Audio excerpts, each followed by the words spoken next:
Bonjour à tout le monde, bonjour à tous et à toutes.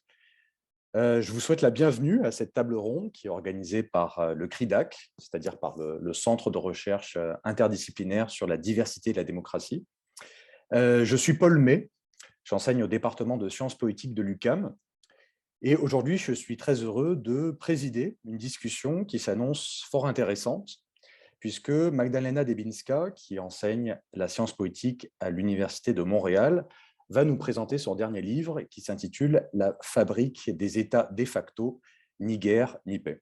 Et c'est un ouvrage qui est paru aux presses universitaires de Montréal. Au nom de l'équipe du CRIDAC, je tiens à remercier l'ensemble des personnes qui ont accepté de participer à cet événement, surtout en cette période de pandémie qui nous pousse à effectuer cet événement à distance par Zoom. C'est toujours agréable de savoir que des personnes souhaitent toujours faire des activités. Je remercie évidemment Magdalena Debinska, mais également nos deux panélistes, Ariane Bachelet de l'Université Paris 1 Panthéon-Sorbonne et Thomas Merle de l'Université de Reims Champagne-Ardenne.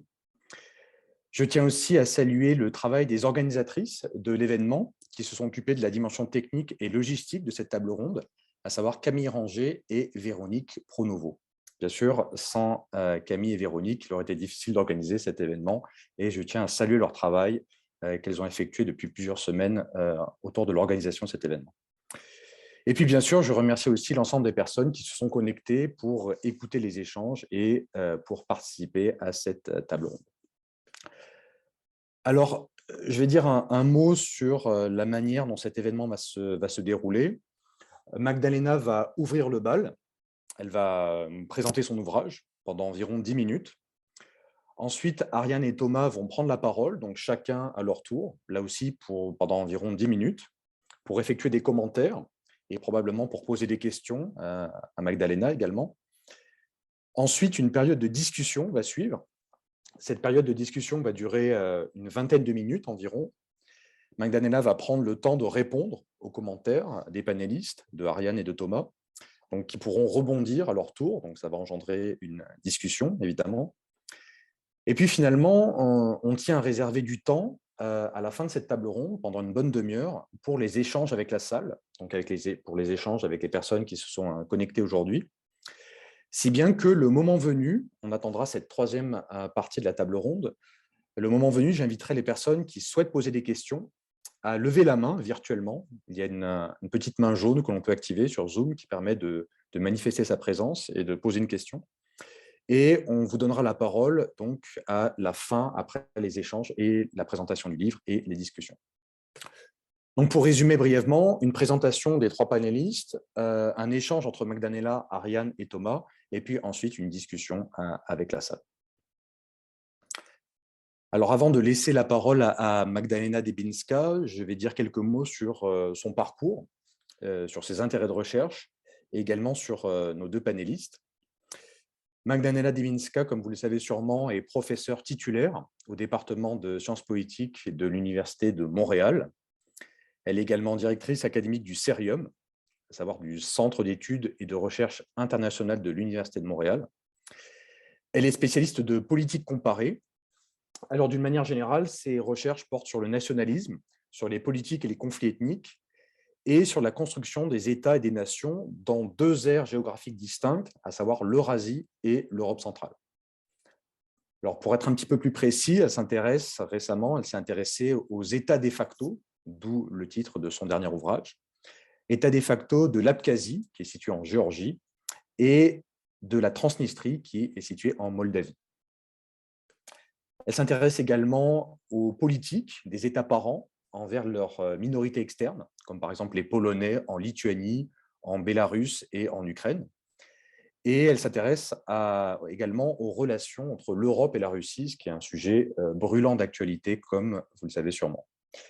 Ces recherches sont financées par le CRSH, et elle co-dirige également avec Juliette Johnson de l'Université McGill le réseau Jean Monnet BEAR, Between the EU and Russia, qui est financé par la Commission européenne. Aujourd'hui, nous avons également la présence de Ariane Bachelet.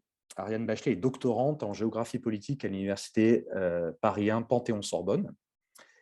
Elle est rattachée au laboratoire Prodige ou Prodigue, je ne sais pas comment ça se prononce. Sa thèse est réalisée en co-tutelle avec l'Institut de géographie de l'Académie des sciences de Russie. Et elle travaille elle a des atomes crochus au niveau de la recherche avec Magdalena, puisqu'elle travaille sur les recompositions spatiales dans le Caucase post-soviétique, et plus précisément sur l'Abkhazie et sur l'Ossétie du Sud. Ces recherches ont été financées par plusieurs organismes, notamment par le Centre d'études franco-russes et par la région Île-de-France. Et elle enseigne également à l'Université Paris 1 Panthéon-Sorbonne. Thomas Merle est professeur agrégé de géographie d'histoire. Il enseigne à l'université d'Évry, donc située en région parisienne. Il est docteur en géographie politique. Il est rattaché au laboratoire Habité de l'université de Reims. Il est également membre de la relève stratégique du ministère des Armées en France. Et il travaille lui aussi sur des États non reconnus, en particulier sur la Transnistrie et sur le Haut-Karabakh. Il s'intéresse aussi aux frontières de ces entités et au processus interne de construction stato-nationale. Et ces travaux ont été financés notamment par l'Institut des hautes études de la défense nationale. Voici pour les 3 panélistes d'aujourd'hui, Magdalena, Ariane et Thomas. Donc sans plus attendre, je vais laisser la parole à Magdalena pour 10 minutes, au cours desquelles elle va nous présenter les points saillants de son dernier ouvrage. Merci beaucoup, merci Paul, merci pour l'organisation de cette table ronde autour de mon livre. Je remercie particulièrement nos invités. Je suis vraiment contente que Thomas et Ariane ont été d'accord d'intervenir pour discuter de cette dernière parution. Donc, 10 minutes, 12 peut-être. En tout cas, je vais essayer. Je vais partager mon écran pour quelques diapos pour que vous puissiez suivre mieux mon propos on va essayer de faire ça rapidement, mais quand même bien. Je vais commencer quand même par cette image-là. Est-ce que vous voyez ou je l'ai sorti là? Non, vous voyez, c'est bon. Je vais juste me mettre en... Aïe, aïe, aïe. Voilà, c'est ça, c'est mes yeux, parce que normalement, je fonctionne avec un écran 27 pouces, voyez-vous, et là, je suis devant un portable, et ça me joue des... voilà, bon. Alors, mon ouvrage donc s'intitule « La fabrique des États de facto, ni guerre ni paix ». Je vais peut-être commencer par expliquer le titre, parce que peut-être plusieurs d'entre vous n'êtes pas très familiers avec l'intitulé même « État de facto ». Donc, pourquoi État de facto? Pourquoi ni guerre ni paix? Donc, de quoi il s'agit? Vous connaissez certainement des entités, vous avez déjà entendu, vous savez même où les placer sur la carte politique du monde, comme la Chypre du Nord, le Somaliland, le Kurdistan. Donc, ce sont tous des États de facto. Qu'est-ce que ça veut dire? Des régions séparatistes qui s'autoproclament indépendantes, donc qui font une sécession unilatérale, et qui possèdent des attributs étatiques, c'est-à-dire qui possèdent quand même une certaine capacité, qui est relative, mais quand même une certaine capacité de fournir des services à la population sur un territoire revendiqué. Ces États s'autoproclament donc indépendants, mais ne sont pas reconnus par la communauté internationale comme tels. Ils ne sont pas membres donc de l'Organisation des Nations Unies, etc. Dans le monde, il existe présentement, dépendamment de la définition dont on se dote, mais il existe une dizaine de ces entités dans le monde présentement et une autre dizaine d'États de facto qui ont disparu, soit parce qu'ils ont été réabsorbés par l'État-centre, comme la Tchétchénie par exemple en Russie, ou encore il y a des États de facto qui ont finalement accédé à la reconnaissance internationale. Et on peut parler ici du Soudan du Sud, par exemple. Donc, ces États de facto sont la plupart du temps résultat des guerres civiles qui ont été remportées par les séparatistes, souvent appuyés par un État qu'on appelle patron. Cette guerre, pourtant, n'est pas résolue. Donc, il y a un cessez-le-feu, mais il n'y a pas de traité de paix. On appelle ça donc des conflits qui sont gelés sur le plan diplomatique. il n'y a pas beaucoup de personnes qui s'intéressent aux États de facto, surtout comme moi, j'ai commencé à m'y intéresser il y a plusieurs années. On était vraiment une poignée de chercheurs. Maintenant, le cercle de chercheurs s'agrandit et voilà, nous avons ici avec nous aujourd'hui deux jeunes chercheurs qui sont experts de la région des États de facto et je suis vraiment, vraiment contente de pouvoir interagir avec eux. Mais ces États de facto donc, sont toujours quand même méconnus du grand public, même s'ils s'invitent bien souvent dans l'actualité. On pourrait mentionner les tensions entourant l'Ukraine orientale, dont on parle beaucoup ces derniers temps. Eh bien, il y a là deux États de facto qu'on peut dire en devenir, Lugansk et Donetsk. On a aussi beaucoup passé de temps dans les médias pour discuter de la guerre entre l'Azerbaïdjan et l'Arménie autour du Haut-Karabakh en 1900, pas en 1920, mais en 2020, en 1920 aussi, mais en 2020. Et donc, ce sont souvent des entités qui sont isolées, mal connues, mais en même temps qui sont au centre de luttes et de tensions géopolitiques. Et d'ailleurs, c'est de ce point de vue, du point de vue géopolitique et juridique, qu'ils sont souvent abordés dans la littérature. Donc, on a des chercheurs qui étudient les questions diplomatiques, les questions de relations entre l'État patron et la sécurité internationale, régionale, etc. Mais moi, ce qui m'intéresse plus particulièrement, et d'ailleurs c'est le cas aussi de mes invités aujourd'hui, de Thomas et Ariane, on s'intéresse à ce qui se passe à l'interne, donc sur le terrain. Et donc le livre, il porte sur les dynamiques internes des États de facto. Ce qui m'intéresse plus particulièrement, c'est comment est-ce qu'ils arrivent à perdurer, comment est-ce qu'ils arrivent à survivre dans un environnement qui est plutôt hostile à ces entités. Ils sont isolés du monde extérieur, ils ne peuvent pas rentrer en relation bilatérale avec d'autres États, etc. Donc, comment est-ce qu'on peut expliquer leur survie de ces États fantômes? Donc, le livre est aussi résultat de plusieurs années de recherche, d'échanges sur le terrain, d'échanges entre pairs. Et moi, ce qui m'intéresse plus particulièrement, ce sont des États de facto de l'Eurasie, donc de l'ancien espace post-soviétique, et plus particulièrement la Transnistrie, en Moldova, qui s'est séparée de facto de la Moldova, et l'Abkhazie, qui s'est séparée de facto de la Géorgie suite aux guerres civiles du début des années 90. Avec nous, nous avons des spécialistes qui, donc ensemble, on couvre pas mal d'entités de facto de la région eurasienne, puisque, comme Paul l'a mentionné, Ariane s'intéresse aussi à l'Ossétie du Sud et Thomas au Karabakh. Donc, si vous avez des questions là-dessus, bien entendu, allez-y. Le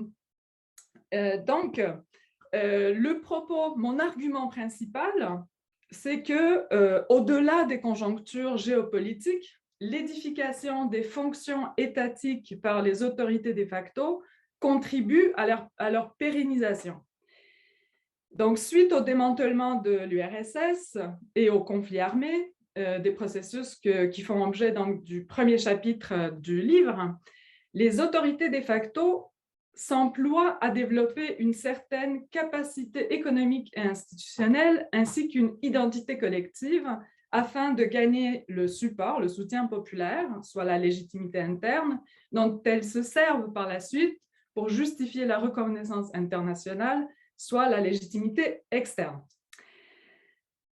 Donc, mon point dans le livre, l'argument général, c'est qu'au fil du temps, les politiques de légitimation de la cause séparatiste et de l'État institutionnalisent ces entités et les ancrent dans l'imaginaire collectif. Donc, je nie pas du tout le rôle et la place des acteurs externes, dont celui très important des États patrons, ici de la Russie. Mais l'argument principal du livre, c'est vraiment que la survie de ces États de facto est possible grâce à un degré d'autonomie des acteurs locaux et au processus donc, politique de légitimation interne. Donc, ce sont les stratégies de légitimation interne qui structurent le livre. dès le début, dans l'introduction, j'identifie 4 dimensions de la légitimation interne. Chaque chapitre qui suit s'intéresse à une dimension de la légitimation interne, reconstruit le débat théorique qui lui est propre et le confronte ensuite à la comparaison entre l'Abkhazie et la Transnistrie. Donc, cela me permet, j'espère, on verra avec les commentaires qui suivent, de dégager certaines nuances et d'engager une discussion avec ce qui existe déjà dans la littérature sur les États de facto. Donc, le chapitre 2, par exemple, aborde les stratégies de légitimation eudémonique. Qu'est-ce que ça veut dire? Ça veut dire qu'il s'agit des stratégies qui visent à assurer la sécurité et le bien-être socio-économique de la population. Donc ici, dans ce chapitre, par exemple, je revisite la relation patron-client, donc ici Russie, Transnistrie, Russie, Abkhazie, pour soutenir que la marge de manœuvre que ces États de facto ont vis-à-vis leur patron dépend en bonne partie des politiques de l'État centre, donc de Moldova, Géorgie respectivement. Donc je remets en question ou j'essaye de complexifier plutôt la relation qui est binaire, patron-client, en ajoutant cet acteur, troisième acteur, et pour parler d'une relation qui est plutôt triangulaire. Dans le chapitre 3, je parle de la légitimation institutionnelle, donc la capacité fonctionnelle des institutions sur l'ensemble du territoire, la population. Et ici, ce que j'essaye de remettre en question, c'est une littérature sur les États de facto qui dit que les États de facto ont procédé à la démocratisation dans le but de se faire reconnaître à l'international. Donc, montrer, nous sommes démocratiques, nous sommes plus démocratiques que notre État parent, etc., que notre État centre, etc. Ici, j'argumente en fait que c'est pas... Oui, certes, il y a une fragmentation sur la scène politique, mais elle est due aux luttes politiques internes pour le pouvoir. Et cette fragmentation, par la suite, est cadrée comme étant démocratie aux yeux pour la légitimation externe, mais c'est des luttes internes qui ont très peu, en fait, à voir avec ce que nous, on entend par la démocratie. Le 4e chapitre, une autre dimension, donc j'aborde une autre dimension de la légitimation interne, la légitimation identitaire. Et ici, donc, il s'agit de stratégies politiques qui visent à développer un sentiment d'appartenance, de solidarité, de cohésion sociale, tout ce qu'on connaît dans le nation building, qu'on connaît dans la littérature.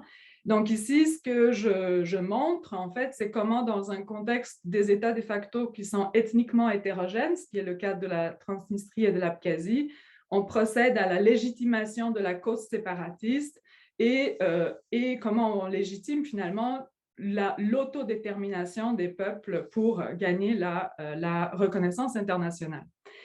Donc, cette décomposition de la légitimation interne, je pense peut-être que c'est une des contributions de l'ouvrage, c'est que cette décomposition de la légitimation interne me permet, dans le dernier chapitre, d'étudier non plus les stratégies de légitimation, mais comment est-ce que ces stratégies de légitimation qui sont par le haut sont reçues par le bas. Donc, à chacune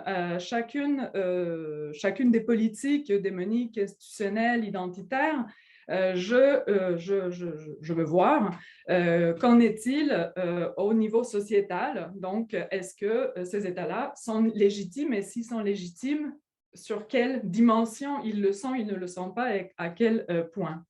Est-ce que l'État, finalement, est-il légitime aux yeux de la population? Donc, l'explication sur la longévité, ça c'est une chose, et en même temps, au filigrane du livre, j'essaye aussi de remettre en question certaines positions prises pour acquis, donc un ensemble d'idées reçues, telles que l'État. L'État, on connaît l'État juridique, mais selon moi, on peut parler, en sciences politiques surtout, d'un État qui est empirique, il est politique et sociologique. Un deuxième point, c'est que la séparation territoriale n'est pas nécessairement un objectif, ni même une stratégie, mais plutôt une conséquence.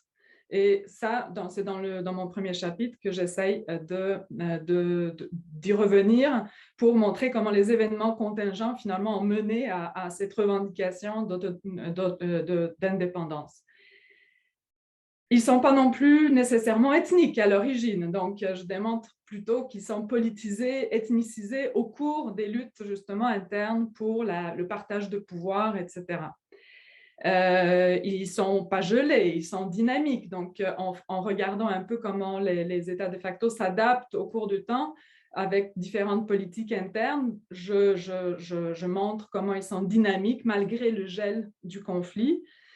Et finalement, comment ces entités qui sont souvent prises comme des entités un peu des boîtes noires, qui sont des marionnettes de l'État patron, comment, en fin de compte, ils peuvent avoir des politiques et des orientations différentes, et donc faisant foi d'une certaine autonomie des acteurs locaux. Bref, sans nier l'importance des facteurs géopolitiques, j'insiste donc sur la complémentarité des explications externes et internes. Les États sont donc dynamiques et à la fin, ce que j'essaye d'inviter les chercheurs finalement, c'est de continuer à faire des comparaisons dans l'espace et dans le temps, parce que nous avons donc des entités qui ont disparu, qui sont encore sur vie. Donc, dans les temps et dans l'espace, on a suffisamment d'entités pour les comparer pour pouvoir mieux expliquer la survie de ces entités qui sont donc isolées. Et pourquoi c'est important aussi, il me semble, du côté plutôt politique, c'est que les propositions qui sont mises sur la table pour résoudre les conflits gelés dépendent de ces dynamiques qui ont cours. Les États de facto ne sont plus ce qu'ils étaient suite aux conflits sécessionnistes qui ont eu lieu. Il y a eu beaucoup de changements et un ancrage, l'institutionnalisation et l'imaginaire qui s'institutionnalise, qui s'ancre. Et donc, c'est important de comprendre ce qui se passe à l'interne si on veut trouver des solutions de la résolution de conflits sur la table de négociation. Donc, je m'arrête là et j'espère que je n'ai pas dépassé trop mon temps de 10 minutes. Et voilà, Paul, à toi. Tu as légèrement dépassé, mais c'était vraiment intéressant. Je trouve que c'est une bonne stratégie de présenter les différentes étapes de ton travail et puis les différents chapitres de l'ouvrage. C'est vraiment un rôle pédagogique pour les personnes dont ce n'est pas le sujet de spécialité. Je vais donner la parole à Ariane Bachelet pour une période, là encore, de 10 minutes, de véritablement 10 minutes cette fois, pour des commentaires, des questions et pour soulever les points importants de la recherche de Magdalena. D'accord, merci beaucoup, Paul. D'abord, j'aimerais remercier Magdalena de m'avoir écrit ce petit mail pendant les vacances de Noël pour me proposer de discuter ton livre. C'était vraiment super. Déjà, je ne savais pas que tu écrivais un livre. Il est vraiment complet.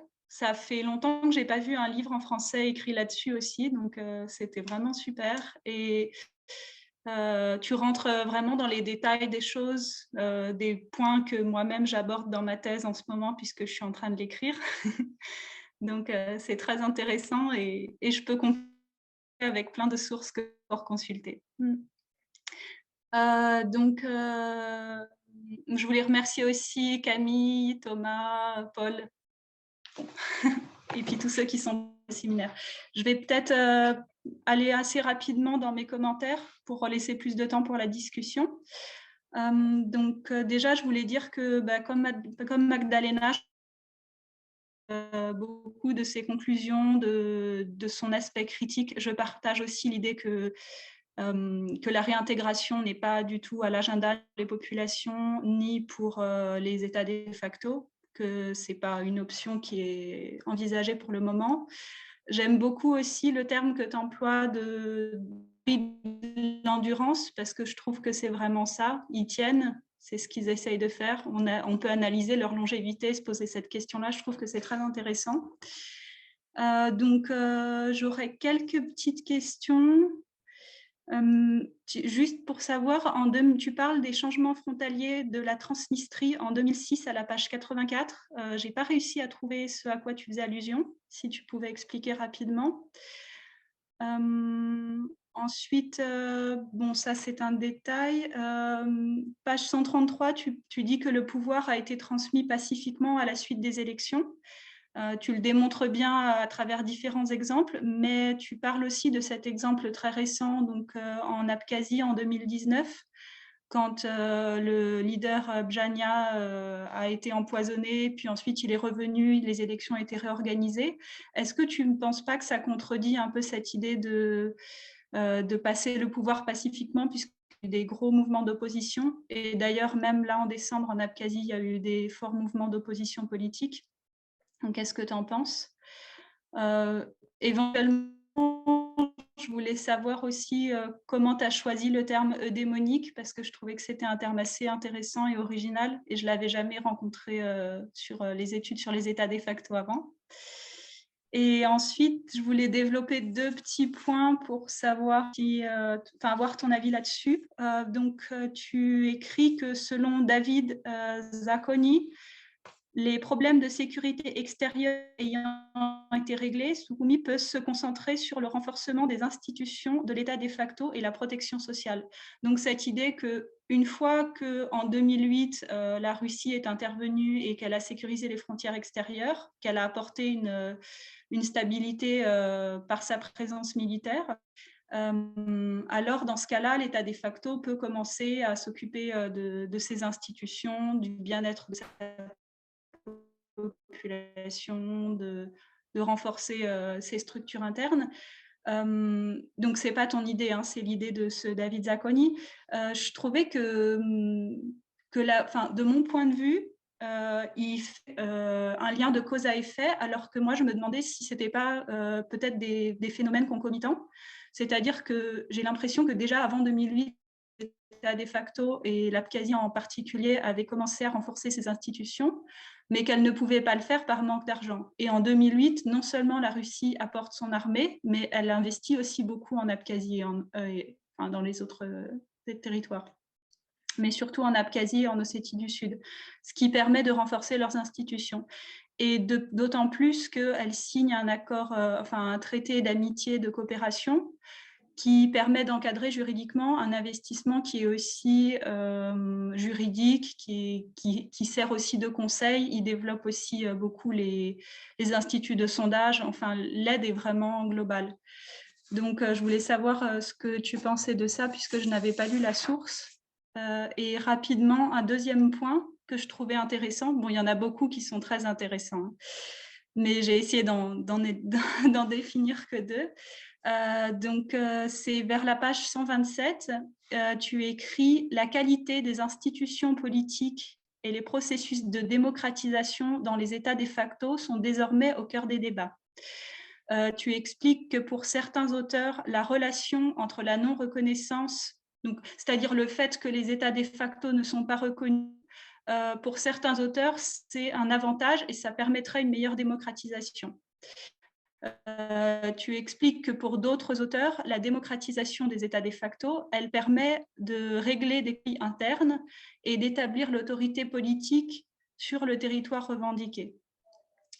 Moi, j'aimerais juste faire une petite remarque générale, plutôt une réflexion et savoir aussi ce que tu penses de ça, parce que ce n'est pas la première fois que j'entends parler de démocratisation, que je tombe sur ces travaux et que ça m'avait un peu alertée. Et donc, comme là, tu en parles beaucoup, je pense que tu auras matière à me donner aussi un avis un peu plus éclairé.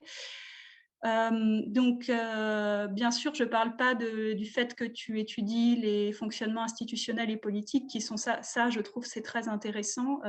Toi et les autres chercheurs, bien sûr. Hein. En tout cas, dans ton ouvrage, tu montres bien toute l'imbrication des intérêts des différents groupes politiques, des différents acteurs économiques en Transnistrie et des différents clans, puisque tu me parles que tu expliques que c'est en clan de famille que ça se passe en Abkhazie. Donc ça, c'est extrêmement intéressant, mais je trouve que la question de la démocratisation d'un point de vue même scientifique, elle mérite une réflexion. Donc, en fait, pour moi, étudier la démocratisation, les processus démocratiques de certains États, souvent c'est des États en développement, donc là les États de facto, elle a une teinte d'un rapport de domination. Bon, c'est peut-être un peu influencé de la critique marxiste, j'en sais rien, enfin j'ai pas l'impression de vraiment représenter ce courant non plus. Mais de mon point de vue, c'est un peu délicat parce qu'il y a un jugement implicite qui est porté dans cette analyse, qui, je pense, n'est pas forcément consciente, même dans la manière dont les chercheurs étudient la démocratisation de ces États de facto, ou d'autres États dans le monde d'ailleurs. Mais elle pose que la démocratie, déjà, c'est le meilleur modèle politique qui existe. Alors déjà, je trouve que c'est discutable. Mais d'un point de vue scientifique, si on se réfère par exemple à la catégorie à la falsifiabilité de Karl Popper, je trouve qu'il n'est pas possible de falsifier cette affirmation. C'est un présupposé et donc de ce fait, à mon avis, c'est pas vraiment scientifique de partir du présupposé que la démocratie c'est le meilleur modèle. Donc on va analyser en quoi les États de facto sont des démocraties ou pas, et donc est-ce que ce sont des bons États ou pas. Enfin, bon, je schématise, mais c'est un peu l'idée que je comprends dans toutes ces analyses. Et une autre chose, c'est que ces analyses, elles prennent appui sur les modèles politiques des démocraties occidentales. Or, je me demande si nos démocraties sont vraiment des démocraties. Et je sais que beaucoup de chercheurs expliquent que ce n'est pas vraiment le cas pour plein de raisons. Donc bon, ça c'est encore un autre point, mais c'est pas vraiment mon propos. Mais donc ma question c'est, est-ce que la catégorie de régime démocratique est scientifiquement pertinente pour analyser les États de facto? Qu'est-ce que tu penses de ça? D'autant plus d'ailleurs que tu expliques que les États de facto eux-mêmes jouent sur leur image démocratique pour se rapprocher des institutions européennes ou l'Abkhazie avant 2008. Voilà, bon, c'est à peu près tout. Je pense que j'ai tenu le temps, non? Oui, tout à fait, c'est parfait, merci. Magdalena, tu as noté les questions parce que c'est bon. Je vais donner la parole à… Oui, est-ce que tu veux répondre tout de suite? Parce que ce qui était prévu, c'est que Thomas fasse ses commentaires et que tu répondes par la suite. C'est bon pour toi? Excellent. Thomas, c'est à toi. Merci. Du coup, merci beaucoup pour cette invitation, Magdalena. Je suis absolument ravi de discuter avec toi de cet ouvrage, sachant que notre rencontre n'a pas eu lieu puisque j'ai soutenu ma thèse tout à fait récemment. Il était question que Magdalena fasse partie du jury. On avait aussi Vladimir Kolosov qui était en Russie et on avait un problème de décalage horaire qui nous a empêché du coup de combiner un jury composé en distanciel de Russes, de Français et de Canadiens. C'était un petit peu compliqué. Ça n'était que partie remise et je suis donc tout à fait content de pouvoir discuter de ces éléments. J'ai un certain nombre de commentaires à faire sur cet ouvrage, un petit peu au fil de l'ouvrage. Du coup, premier point, je salue aussi, comme l'a dit Ariane, le fait que dans la littérature francophone, ça faisait plusieurs années qu'on n'avait pas eu un ouvrage de référence comparant un petit peu les différents cas d'état de facto. Si je remonte un petit peu, on a eu en 2014 l'ouvrage de Maurice Bonneau, qui est cité à plusieurs reprises dans le livre.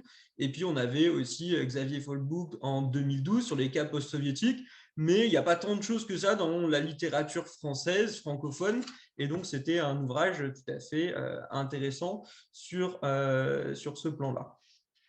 Le principal apport, à mon avis, il est effectivement esquissé dans l'introduction, puis dans les 4 chapitres suivants et dans le 5e qui reboucle, c'est de décomposer la légitimation interne, en réalité en grande partie, de ces entités, et du coup d'examiner successivement les 4 catégories de légitimation qui ont été proposées, avec des termes qui sont effectivement des concepts un petit peu novateurs, comme l'a dit Ariane, sur cette idée eudaimon en grec, effectivement, l'idée d'assurer le bien-être un petit peu de la société, ce qui va donner une crédibilité à cet État. Et ça, je trouve que c'est assez original, c'est quelque chose qui peut faire date dans l'étude finalement de la construction étatique et nationale de ces entités. Dans les remarques que je peux faire de manière un petit peu générale, alors j'avais quelques diapositives qui sont issues essentiellement de mon propre travail de recherche. Je vais voir si je peux les partager pour compléter ou donner quelques éléments. Je pense que ça marche. Tout d'abord pour dire qu'il y a tout un travail de réflexion aussi typologique, terminologique, pardon, au début.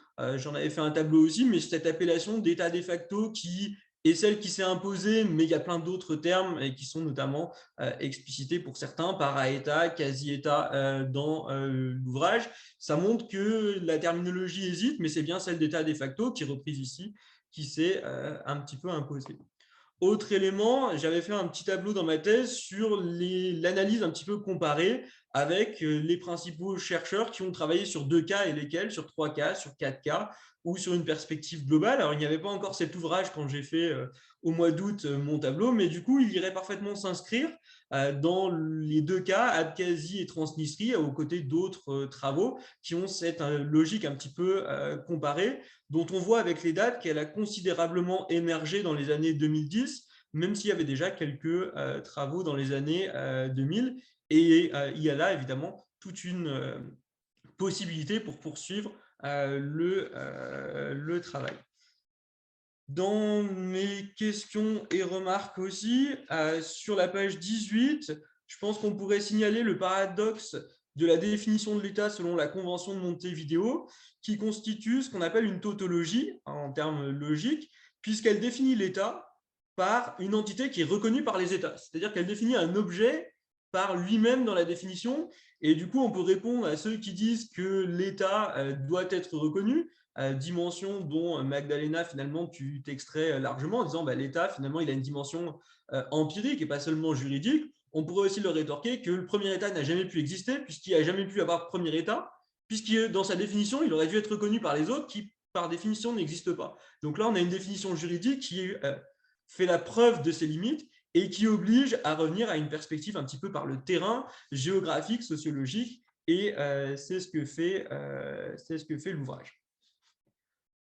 C'était très intéressant du coup aussi de dissocier les différents types de souveraineté, de s'intéresser, page 25, à la dissociation qu'il peut y avoir en termes de légitimité entre l'État, l'Abkhazie par exemple ou la Transnistrie, le gouvernement de l'Abkhazie et de la Transnistrie et le régime comme régime politique où finalement on peut avoir un régime qui est mal perçu mais une population qui va quand même adhérer à l'État, éventuellement l'inverse. Autrement dit, on ne peut pas réduire la légitimité d'un État à celle de son gouvernement. Il y a quelque chose un petit peu derrière et ça, je pense que c'était important, cette dissociation.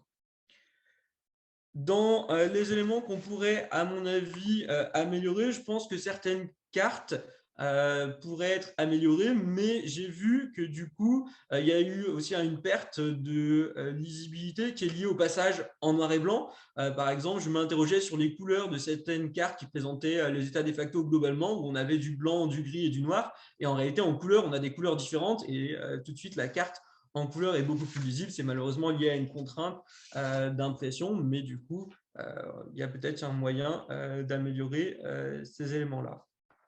Page 36, je ne connaissais pas, c'est très intéressant, ce créateur Antioufeyev d'état de facto, qui est finalement un russe qui a non pas analysé, mais qui a créé plusieurs états de facto, qui a participé à la construction. Et ça, je pense que c'était important. L'idée, la page suivante, d'entrepreneurs ethniques, finalement, ceux qui vont créer la nation, c'était aussi l'un des apports intéressants en termes de concept. On a des entrepreneurs ethniques qui vont créer la nation. Une dimension qu'on pourrait renforcer, qui est esquissée, mais qu'on pourrait généraliser dans la comparaison, c'est l'idée, page 38, que finalement, ce n'est pas le terme qui est employé, mais c'est l'idée que j'y vois, on a un sécessionnisme de pauvres ou un sécessionnisme de riches dans le cas des sécessions. Parfois, on a des sécessions dont c'est une partie plus riche que la moyenne qui fait sécession pour protéger ces richesses. C'est un peu le scénario que font valoir les indépendantistes, toute proportion gardée, flamands en Belgique, où c'est la partie la plus riche, l'Italie du Nord, et c'est ce qu'on avait par exemple dans le cas de la Transnistrie, plus industrialisée, plus riche que le reste de la Moldavie. Et à l'inverse, on a des dimensions opposées de sécession, ce qu'on a par exemple sur le Haut-Karabakh, sur le Kosovo ou autre, où derrière les logiques potentiellement ethniques, on a aussi des régions qui sont pauvres, qui sont marginalisées, qui se disent en fait, nous sommes discriminés, peut-être qu'on s'en sortirait mieux. Et donc finalement, l'Abkhazie permet de réfléchir à ça, la Transnistrie aussi, on pourrait évidemment étendre le constat aux autres entités, au Somaliland ou à la partie nord de Chypre. Dans les éléments que j'avais notés aussi, pas mal de chiffres, notamment économiques, de graphiques aussi sur le pouvoir d'achat. Ça, c'est extrêmement important. C'est une dimension qui était relativement insuffisante, à mon avis, dans la recherche et qui est décisive pour évaluer la crédibilité d'un État, plus que la démocratie en réalité, puisque plein d'États, je pense à des Émirats pétroliers qui sont reconnus, le Qatar, Bahreïn, finalement, ont acquis tout à fait une légitimité importante intérieure et extérieure. Pas de démocratie, clairement, mais finalement un pouvoir d'achat élevé. Et finalement, on voit que la question du pouvoir d'achat, c'est un facteur très, très puissant de légitimité économique. On pourrait, à mon avis, mettre plus encore de tableaux et de chiffres, par exemple, des cartes aussi sur le commerce que je pouvais présenter, ou sur le budget de l'Abkhazie. On peut trouver des sources qui montrent très clairement, et dans le budget officiel de l'Abkhazie, j'étais un petit peu allé regarder ça, on a une aide russe, les revenus propres de l'État au milieu du tableau, et dessous, on a aide russe, on a une ligne budgétaire qui représente 46,07% des recettes. Donc, on a des approximations qu'on peut trouver dans les médias, mais on peut trouver officiellement dans les budgets aussi. C'est une dimension où on n'est pas obligé de le mettre à chaque fois, mais ça pourrait illustrer et donner de la crédibilité à cette dépendance forte que ces entités ont désormais. Deux derniers points pour terminer, parce que j'arrive déjà sur la fin des 10 minutes. Sur le processus de construction, on pourrait aussi s'intéresser à des chronologies, chronologie de la période soviétique, aussi chronologie de la mise en place des institutions. J'en ai proposé dans ma thèse, où on voit à quel rythme, finalement, est-ce que les États de facto arrivent à construire un système postal, un système fiscal, une sécurité sociale, et on voit qu'ils ne sont pas tous égaux et que certains sont beaucoup plus rapides que d'autres. Le Sahara occidental a mis des décennies à faire ce que Taïwan a fait globalement en 5 ans. Ça aussi, c'est une piste, à mon avis, qu'on peut creuser. Le degré et la rapidité de la mise en place des différents services à la population, c'est un facteur de légitimité. Et en fait, Taïwan, qui a mis en place quasiment tous ses services en 5 ans, apparaît comme beaucoup plus légitime aux yeux de sa population, sans doute, que le Somaliland, qui a attendu 50 ans ou presque avant de créer une structure universitaire. C'est une dimension qu'on pourrait un petit peu creuser. Et je terminerai en disant qu'un point qui est esquissé et qu'on pourrait aussi renforcer, c'est la question des manuels scolaires. Magdalena, tu dis que tu en as trouvé en Abkhazie et que tu as eu un petit peu plus de mal en Transnistrie. J'ai eu la chance de pouvoir aller à l'Institut d'éducation en Transnistrie et en récupérer, donc c'est quelque chose que j'ai un petit peu travaillé. Et puis surtout, le numérique change la donne et il y a pas mal maintenant de manuels scolaires des dernières années de Transnistrie qui sont aussi disponibles en ligne. Et je pense que là, il y a un élément qu'on peut creuser pour voir cette dimension. Là, je vous montre quelques images. Ce n'est pas des manuels d'histoire, mais pour apprendre à lire, voilà, à quoi, depuis 2013, sont confrontés les enfants de 5-6 ans en Transnistrie. Ils ont en première page l'hymne national, ils ont le drapeau rouge et vert de leur entité, couleur qui revient tout au long du manuel, et ils ont une carte de leur entité, finalement, comme dans tout État reconnu. Et ça, c'est quelque chose qui est évidemment important et qu'on pourrait évidemment creuser et, dans une perspective comparée, voir pour l'Abkhazie, le Somaliland et tous les autres. Voilà, je m'arrête ici, j'ai légèrement déjà dépassé. C'est pas grave, merci beaucoup pour ces précisions, ces commentaires. Est-ce que c'est possible d'arrêter le partage d'écran? C'est ce que je vais faire tout de suite. Hop, merci. Partage. Magdalena, je te redonne la parole parce que j'ai l'impression qu'il y a beaucoup de questions et de commentaires auxquels il faut apporter une réponse.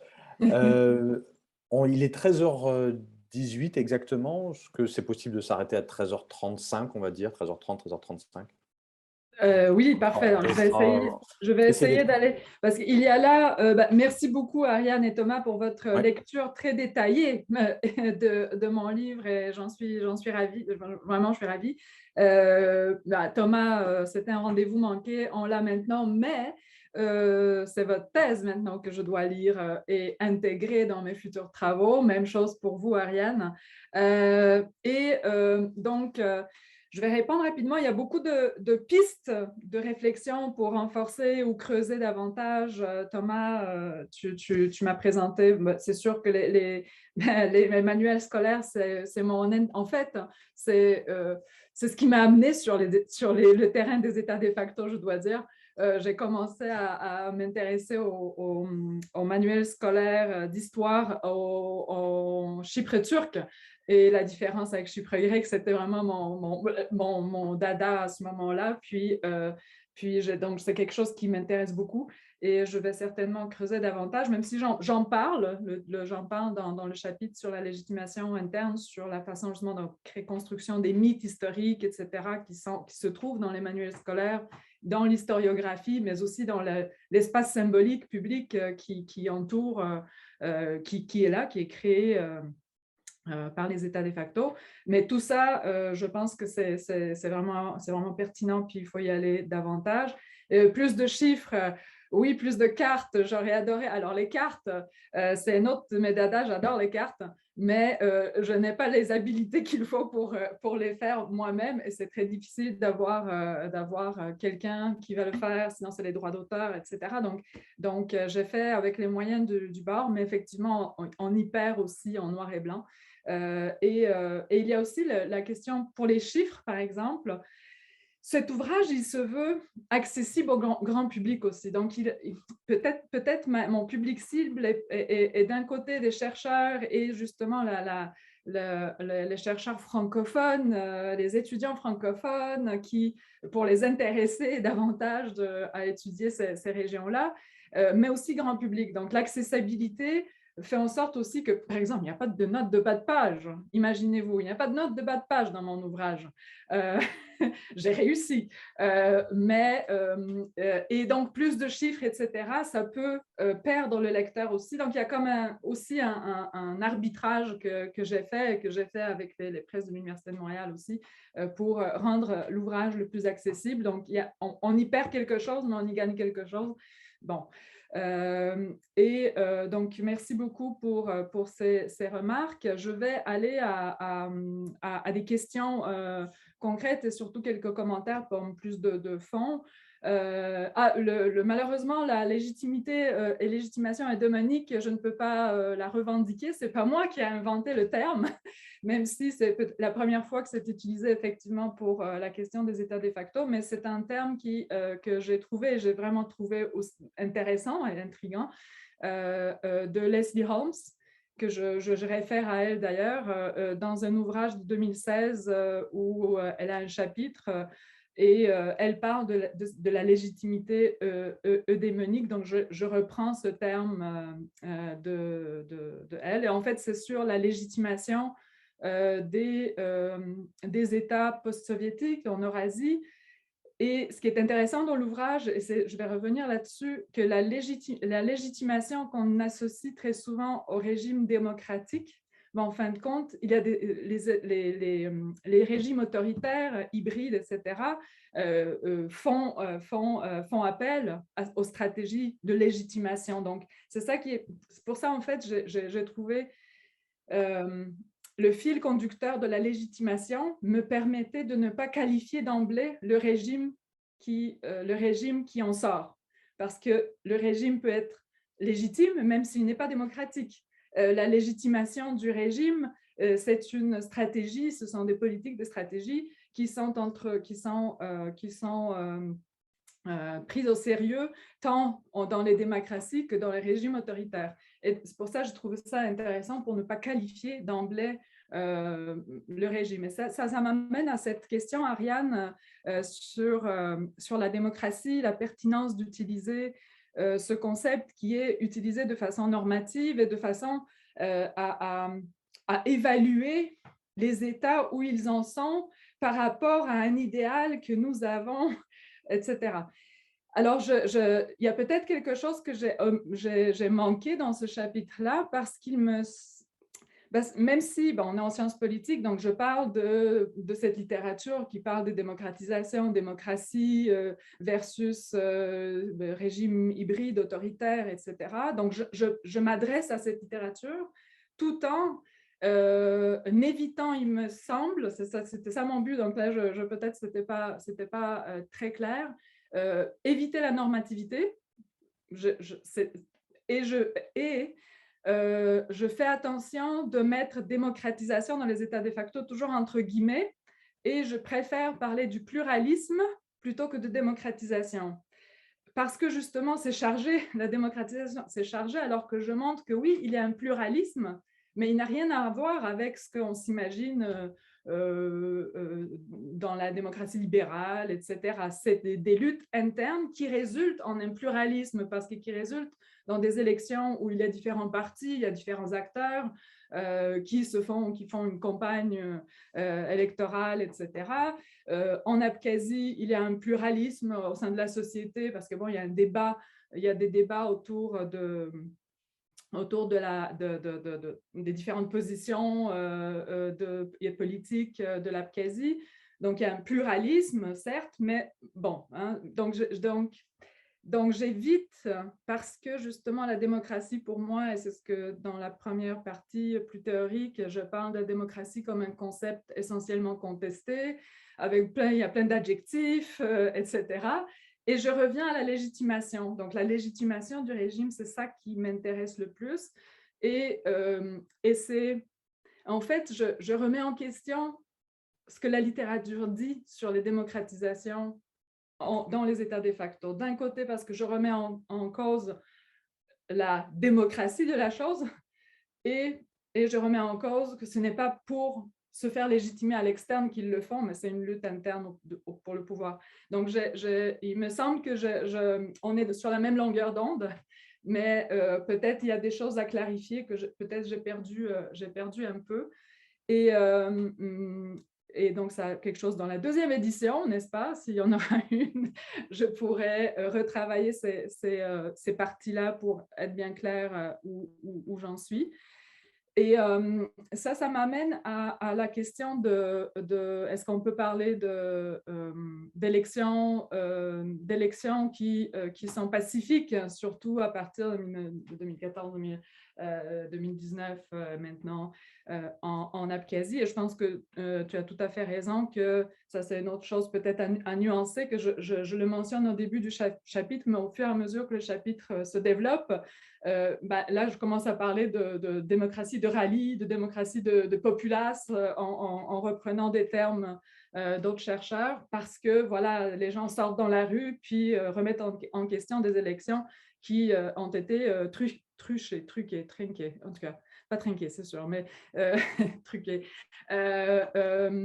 Donc, il y a certainement ici cette nuance à faire, que c'est pacifique, mais bon, sauf les derniers développements.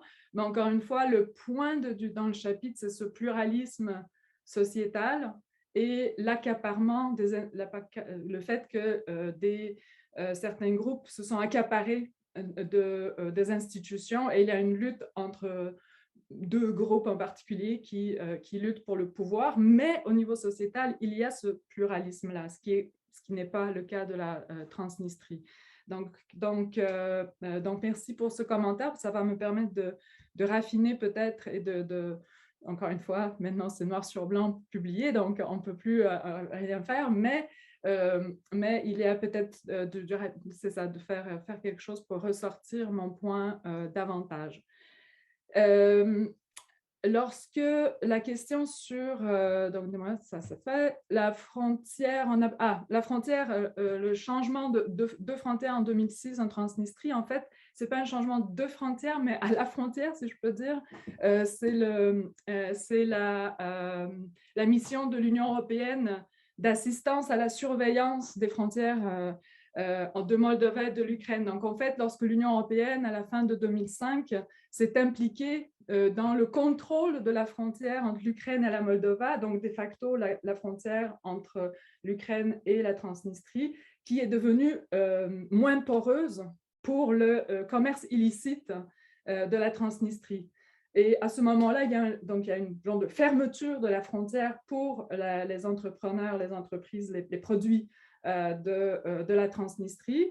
Et à partir de ce moment-là, il y a une adaptation des entreprises qui commencent à s'enregistrer à Chișinău, qui commencent donc à se retourner vers les marchés européens parce qu'ils ne peuvent plus exporter vers la Russie et vers la communauté des États indépendants parce qu'il y a cette frontière qui est plus rigide. Donc, c'est de ce changement-là que je parlais. Et ça encore, si il y a peut-être quelque chose à clarifier, encore une fois, juste pour quelqu'un pour justement, si le grand public, etc., pour qu'il puisse mieux identifier de quoi je parle lorsque je parle des changements à la frontière en 2006 en Transnistrie. Oui, la thèse de Chakolny donc, sur cette question de la causalité entre la consolidation de la frontière d'un côté et les préoccupations de Sukhumi, dans ce cas-là, de l'Abkhazie pour développer les institutions, investir dans l'économie, etc. Donc, certainement, je ne peux même pas parler de causalité parce que ma méthode d'ethnographie comparée ne me le permet pas. Donc, je ne prétends pas du tout à la causalité. Puis, mais certainement à la concomitance, corrélation. Hein? Je parlerai de la corrélation. Pourquoi? Deux choses.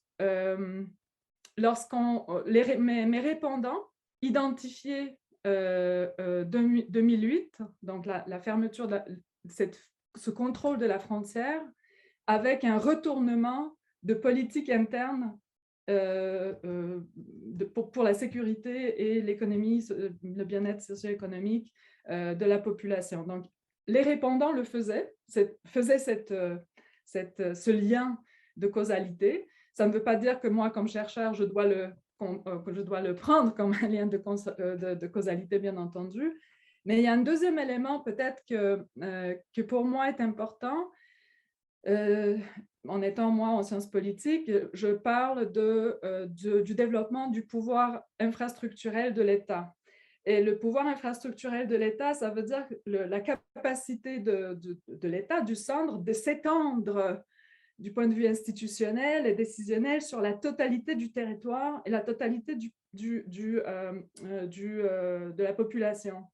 Or, jusqu'au 2008, la région de Gali, dans le sud-est de l'Abkhazie, était celle où il y avait des affrontements entre des paramilitaires, etc., où il n'y avait presque pas d'investissement venant de l'État parce que tout l'argent allait finalement à Gagra et dans le nord-ouest de l'Abkhazie, où il y avait des resorts à reconstruire et où il y avait la paix. Bon, c'était plus tranquille. Donc, à partir du moment où la frontière est contrôlée par les troupes russes, hein, dans ce cas-ci, à la frontière de facto entre la frontière administrative entre Géorgie et l'Abkhazie, c'est ce pouvoir infrastructurel il y a une possibilité de s'étendre sur la totalité du territoire. Donc, c'est dans cet esprit-là que je mentionnais Chakolny. Ça ne voulait pas dire qu'on ne faisait rien jusqu'à 2008. On n'avait pas d'argent, ça c'est vrai. Mais c'est cet aspect, cette dimension territoriale, finalement, des institutions qui m'intéressait davantage dans cette... voilà. Est-ce que j'ai répondu à tout? Vous me direz, à vous. Thomas, Ariane, est-ce que vous voulez rebondir rapidement sur ce qu'a dit Magdalena avant d'ouvrir à la salle?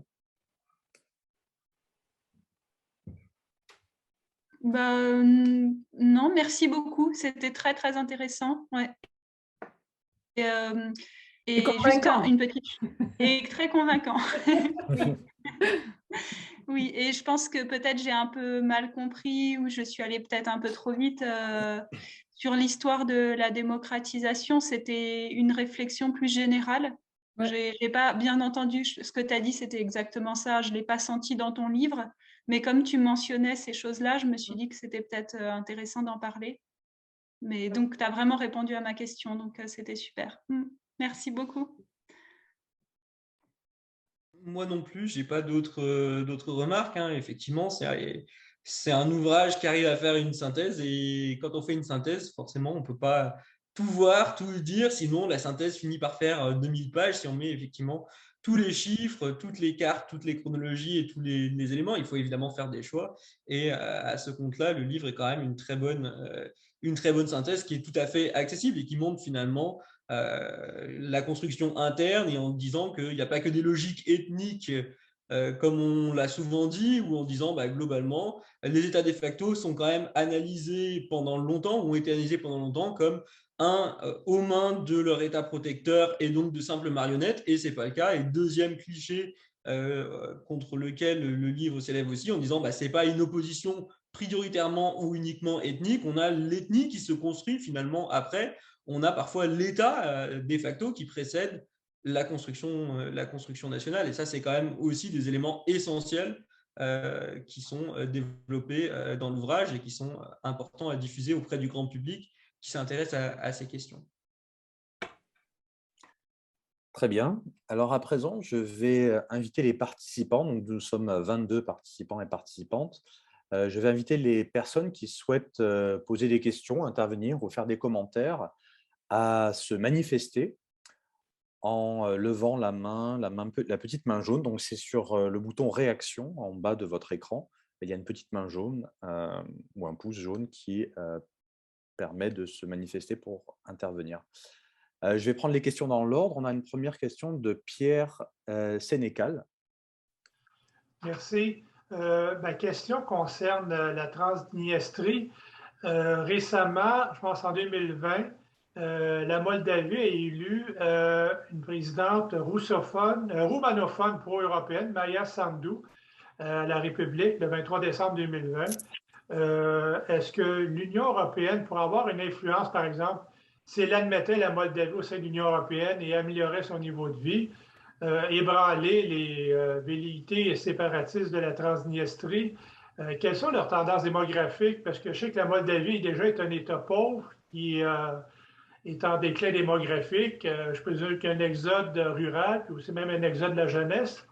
Ça s'est déjà vécu dans l'Albanie, qui est déjà un État européen pauvre, qui a dû aller vers l'Allemagne pour trouver de l'ouvrage. Est-ce que vous avez des chiffres sur l'évolution démographique de ces États-là pour qu'on donne une idée de leur évolution ou de leur régression? Merci. Est-ce que je réponds tout de suite? Et peut-être on peut aussi demander à Thomas et Ariane, et Thomas qui travaille sur la Transnistrie, qui pourrait certainement renchérir sur ma réponse. Merci beaucoup, M. Sénécal, est-ce que je peux vous demander quelque chose? Est-ce que vous êtes parent avec Patrice Sénécal? Non, je ne suis pas parent. On a le même nom de famille, mais désolé de vous décevoir.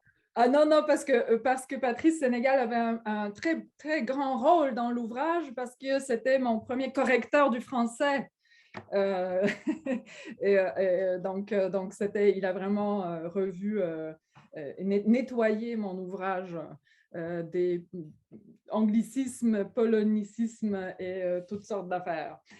Donc, parfait, merci beaucoup. Donc, merci beaucoup pour la question. Donc, tout le monde s'est un peu emporté dans l'enthousiasme que l'élection de Maia Sandu en 2020 en Moldova va changer la donne. Ça y est, on parle du retrait des troupes russes de la Transnistrie. Bon, il n'en est rien. Ceux qui travaillent sur la région et sur la Transnistrie n'étaient pas si étonnés du résultat qui n'est pas. Pour répondre à votre question de la démographie et peut-être du pouvoir d'achat, Moldova, c'est le pays le plus pauvre de l'Europe, toujours, extrêmement corrompu, qui n'a que peu de choses pour séduire les séparatistes transnistriens. Et il y a ça change pas beaucoup pour le moment au fur et à mesure qu'on avance. D'ailleurs, dans le livre, je mentionne que lorsque j'ai fait une entrevue avec l'ancien président de facto de la Transnistrie, ce qu'il m'a dit, c'est que la Transnistrie pourrait réintégrer la Moldova si elle devient la Suisse en 2 ans.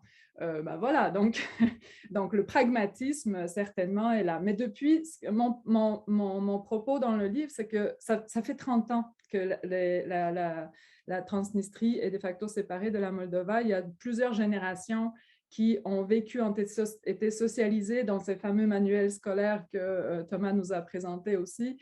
Donc, il y a un genre de séparation même qui se fait. Cela étant dit, c'est un des États de facto qui est, qu'on dit toujours, le plus, peut-être s'il y en a un qui se réintègre, ça serait la Transnistrie parce qu'il n'y a pas de haine au niveau de la société.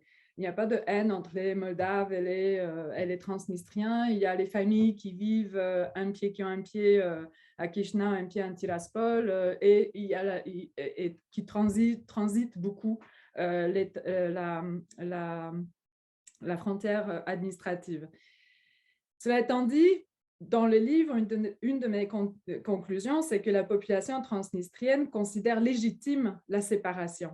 Donc, peut-être pas leur État et régime transnistrien, mais la séparation de la Moldavie est légitime aux yeux de la population qui est extrêmement vieillissante, parce que, comme vous le mentionnez, tant en Transnistrie qu'en Moldova, il y a un genre d'exode ou de migration économique est énorme. La majorité des Moldaves, des jeunes Moldaves à la recherche d'emploi s'en vont à l'Union européenne pour chercher un emploi, alors qu'en Transnistrie, c'est plutôt en Russie, parce qu'ils sont beaucoup plus russophones.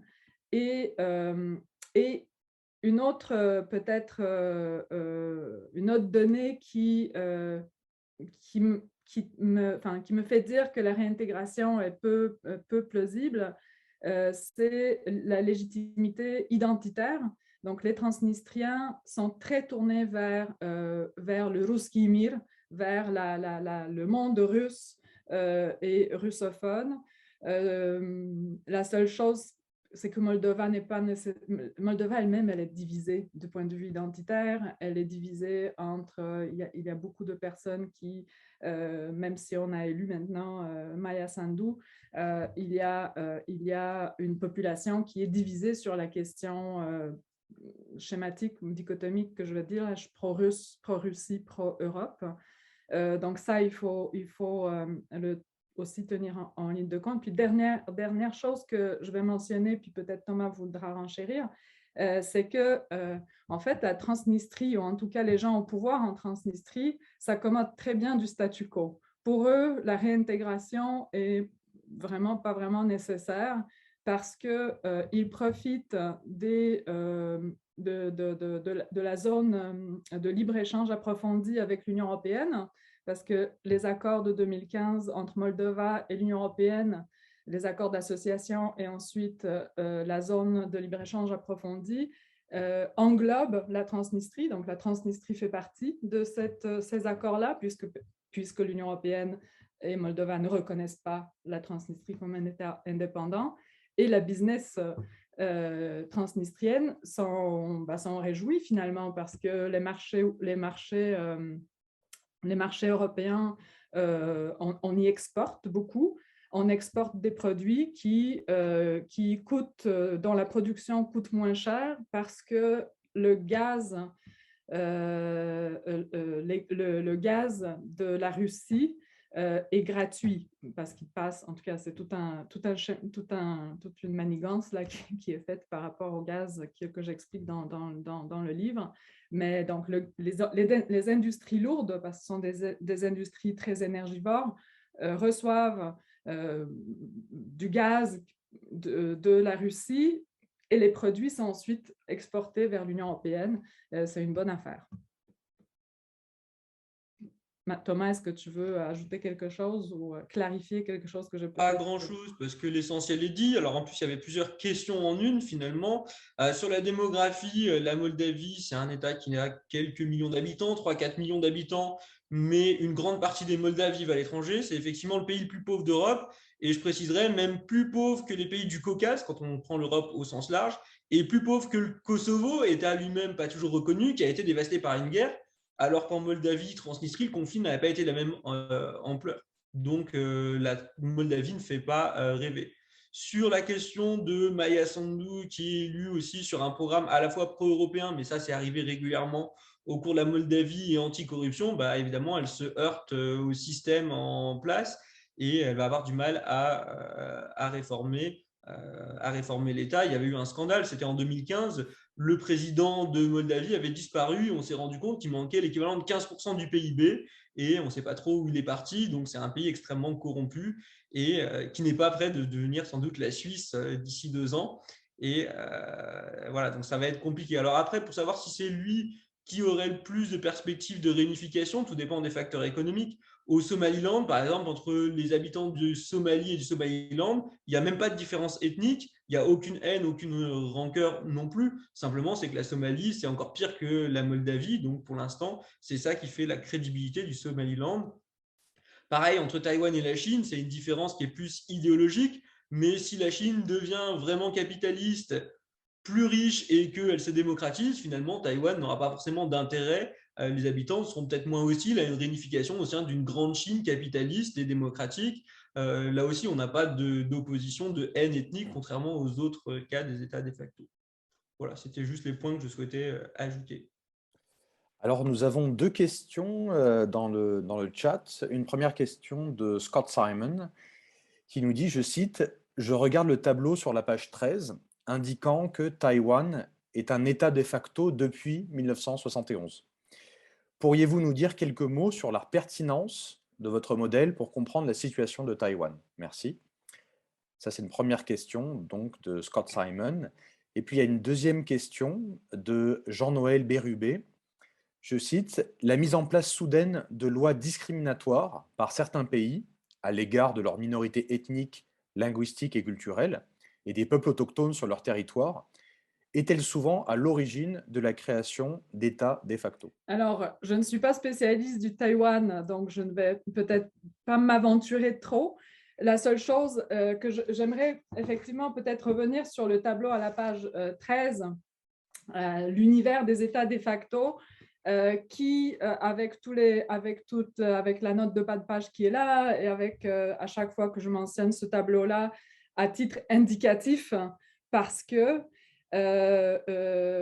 d'ailleurs, si cela vous intéresse, il y a tout un débat sur les définitions. La définition de l'État de facto est très débattue. Puis, il y a un article qui est apparu en 2021 de Kursani qui fait état de toutes ces différentes définitions. Et les définitions, dépendamment de la définition qu'on va épouser, ça va donner un différent univers d'État de facto, bien entendu. Donc, moi, dans le livre, je n'entre pas dans ces débats-là et je prends le tableau, la liste la plus exhaustive qui existe, celle de Adrian Flora. Je prends à titre indicatif parce que, et pourquoi je le fais, c'est parce que puisque à la fin, toute fin du livre, je propose des comparaisons dans l'espace et dans le temps pour comprendre quand est-ce que les États de facto endurent, survivent dans le temps et quand non. Donc, ça permet de voir quel est l'univers de possibles comparaisons qu'on peut faire. Donc, je vous dirais qu'avec ma propre définition, je prends celle de Scott Peck de 98, que mes collègues connaissent bien. Il y a plusieurs entités dans ce tableau que moi-même, possiblement, je ne mettrai pas là-dedans. Pour ça, c'est vraiment à titre indicatif, c'est la plus exhaustive qui existe. Et pourquoi, par exemple, moi, je ne mettrai pas certains États.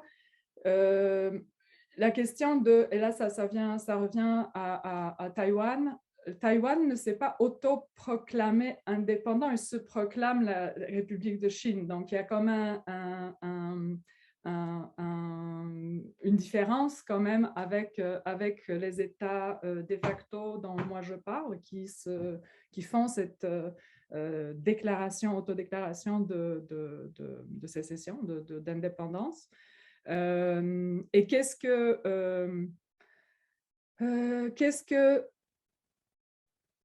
que ça veut dire de mettre le Taïwan? Mais le Taïwan est souvent considéré comme un État de facto, ça c'est vrai. Mais qu'est-ce que ça fait pour la situation actuelle de le comprendre comme un État de facto? Je pense que l'analyse des dynamiques internes et externes d'un État de facto en général peut expliquer, ou peut en tout cas, ça s'insère dans les relations patron-client. Donc, les États-Unis vis-à-vis Taïwan, par exemple, l'État-centre. Donc, tout le champ géopolitique avec lequel on travaille lorsqu'on travaille sur les États de facto s'applique également à Taïwan. Comment est-ce que cette entité-là peut survivre malgré le fait qu'elle n'est pas reconnue par l'entièreté des membres de l'ONU? La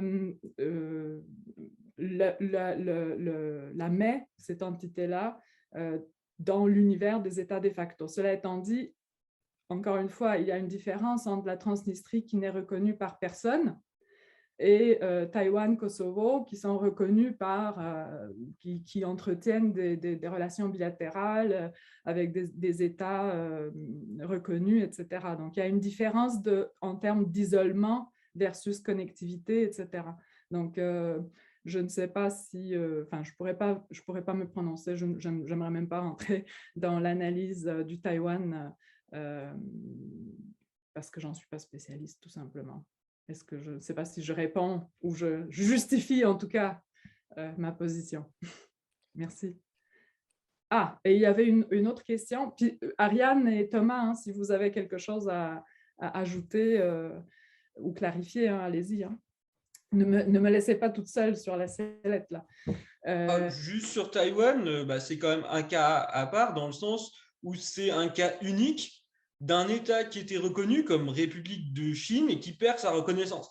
Alors que tous les autres essayent de gagner une reconnaissance qu'ils n'ont pas, Taïwan essaye de regagner une reconnaissance qu'il a déjà eue comme République de Chine. Donc en fait, la situation était beaucoup plus simple pour lui. Il arrive à conserver des relations qu'il avait déjà. Il arrive à conserver des institutions qu'il avait déjà comme République de Chine, tandis que les autres doivent les construire à partir des décomptes de l'URSS, par exemple, ou les construire à partir de rien dans le cas du Somaliland. Donc il est un petit peu à part, mais techniquement, il répond bien à la définition beaucoup plus que d'autres entités, effectivement, comme le Kurdistan ou autres, qui revendiquent une sécession, mais qui n'ont pas le contrôle effectif de leur territoire, ce que Taïwan partage avec la Transnistrie, avec la partie nord de Chypre ou avec le Haut-Karabakh.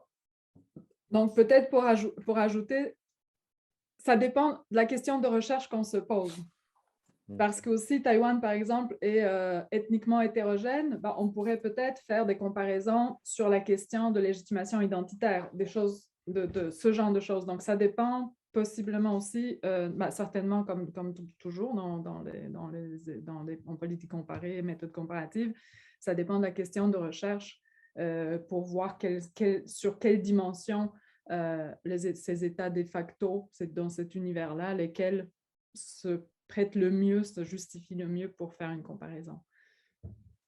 Nous avons deux autres questions, donc celle de Jean-Noël Bérubé, que j'ai mentionné tout à l'heure, et puis on a une autre intervention après de Alexandre Darmam.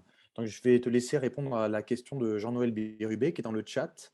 Tu veux que je la relise? Juste, ça me rappelait cette question de sécession ethnique. La mise en place soudaine de lois discriminatoires par certains pays à l'égard de leurs minorités ethniques, linguistiques et culturelles et des peuples autochtones sur leur territoire est-elle souvent à l'origine de la création d'États de facto? C'est certainement dans le contexte de l'affaiblissement de l'État de l'URSS et des politiques que je mentionne dans le livre, des politiques nationalisantes en Moldova et en Géorgie, c'est des moments déclencheurs.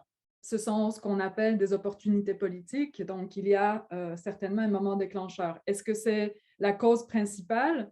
Non, c'est le moment de revendication, etc., qui peut déclencher des protestations qui peuvent mener au conflit, etc. Mais c'est dans les cas que moi j'étudie, ce sont des politiques discriminatoires ou perçues comme discriminatoires qui déclenchent le conflit, oui. Mais avant ça, et c'est ça le propos de mon premier chapitre, avant et pendant et après, il y a toute une lutte politique qui a lieu, pendant laquelle on ethnicise le discours et on cadre le conflit en termes ethniques, en termes de haine ancienne, etc. Donc, il y a ce processus de cadrage qui est parallèle. Oui. Très bien. Alexandre Darman. Oui, bonjour. Merci beaucoup pour la table ronde. Je ne sais pas si j'avais le droit d'allumer ma caméra, mais je me demandais comment est-ce que les États de facto justifient leur existence et légitimisent leur existence, ainsi que leurs États parents légitiment leur existence à l'international. Parce que je pense que d'un côté, ils doivent en appeler à l'argumentation de l'autodétermination des peuples, mais de l'autre côté, j'ai l'impression que ça entre en clash avec le principe de droit international de c'était iuris iuti possidetis juris, Ouais, soit l'intégrité territoriale. L'intégrité territoriale, et du coup, dans la même question, quel avenir dans la scène internationale et dans une scène internationale de plus en plus en confrontation, quel avenir ont les États de facto? Merci beaucoup. Oui, merci pour cette question. Bon, sur l'avenir, je n'oserais pas me prononcer, d'accord? Mais par contre, donc, les États de facto justifient leur droit à l'indépendance. Comme vous dites, il y a le droit à l'autodétermination, je vais revenir là-dessus, l'autodétermination des peuples. Il y a ce qu'on appelle la souveraineté parce qu'on est toujours discriminé, hein, donc discriminé, le terme juridique m'échappe là, mais lorsqu'on prouve qu'on veut prouver que nous sommes toujours discriminés au sein de notre État, donc nous avons droit à la sécession pour nous protéger, hein, parce qu'on subit une discrimination et même l'exclusion, violence, etc. Réparatrice, souveraineté réparatrice. Ouais. Puis, et dans le temps, aussi un discours, et ça revient à ce discours sur la démocratisation. Regardez, nos institutions fonctionnent tellement mieux même que l'État à côté, l'État-centre, l'État duquel on s'est séparé. On mérite, donc il y a tout un discours sur le mérite, on mérite l'indépendance parce que nous fonctionnons mieux, nous sommes plus tolérants, plus inclusifs, plus ceci, plus cela. Donc il y a différents discours qui sont là pour l'audience internationale. Et pour le droit à l'autodétermination versus le droit à l'intégrité territoriale, c'est effectivement il n'y a pas de consensus, hein, on n'a pas de solution parce que dans le droit international, il n'y en a pas un qui prévaut sur l'autre. Donc, c'est ça le plus gros problème, en fait, dans les sécessions unilatérales, que les séparatistes revendiquent le droit à l'autodétermination et l'État-centre duquel on veut se séparer réclame le principe de l'intégrité territoriale. Donc, c'est totalement irréconciliable comme position. Maintenant, d'ailleurs, cette question de l'autodétermination des peuples, c'est ça qui m'a amené sur les terrains de l'Abkhazie et de la Transnistrie, parce que en Transnistrie et en Abkhazie, au moment de la sécession de l'Abkhazie au nom des Abkhazes, il y avait un peu moins que 18% d'Abkhazes ethniques sur le territoire de l'Abkhazie. Et tout le reste, c'était des Géorgiens, des Arméniens et des Russes. Donc, ma question était, mais comment est-ce qu'on peut justifier l'indépendance au nom de l'autodétermination des peuples? Comment est-ce qu'on fait pour pour justifier, légitimer, donc justement légitimation identitaire. Même chose en Transnistrie, qui est un tiers ukrainienne, un tiers moldave et un tiers russe. Donc l'autodétermination, là, est en question. Donc, c'est pour ça, justement, cette question de mérite est venue sur la table assez rapidement, que nous c'est ça, on fait mieux que les autres. Et quel est le futur? Peut-être je vais juste ajouter, j'en discute dans mon chapitre introductif, c'est que puisque le droit international ne tranche pas entre ces deux principes-là, la reconnaissance internationale des États, c'est une affaire qui relève du politique et des intérêts des uns des autres et non pas d'une règle de droit. Et dès que ça relève du politique, donc c'est des relations du pouvoir, ça dépend des... c'est pas pour rien que la Catalogne, excusez-moi, l'Espagne ou la Roumanie ne vont jamais reconnaître un État qui s'est séparé de façon unilatérale parce qu'ils ont à l'intérieur des territoires avec lesquels eux-mêmes ont des problèmes dans ce sens. Donc puisque c'est politique, ça devient intéressant, bien entendu, pour un politologue. Mais pour le futur, ça dépend ce que la Russie va faire aussi. C'est ce qu'on disait, c'est véritablement une thématique d'actualité à plusieurs égards d'ailleurs. S'il y a un à ajouter, nous arrivons maintenant au terme de cette table ronde, il est 14 heures. Est-ce qu'il y a quelque chose à ajouter, Magdalena, que tu souhaiterais, dire à notre assistance, aux participants? Je pense qu'on a vraiment fait le tour, donc je ne veux pas retenir les personnes qui ont gentiment assisté à distance à cette table ronde. Donc, un grand merci à tous ceux qui se sont branchés et aux organisateurs, à CRIDAC. Paul, merci beaucoup. Puis surtout à Ariane et Thomas, il fait tard chez vous. Déjà, en France, merci énormément. Et on continue. Donc, à Thomas et Ariane, j'ai vraiment hâte de vous lire et qu'on échange là-dessus. Merci beaucoup. Avec peut-être une prochaine table ronde, justement, merci beaucoup. quand vos thèses seront publiés. Pardon. Merci. Merci.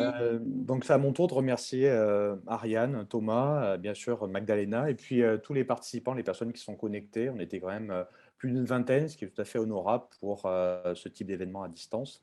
Encore un merci à Camille et Véronique pour la préparation de l'événement. C'était vraiment un plaisir de travailler avec vous.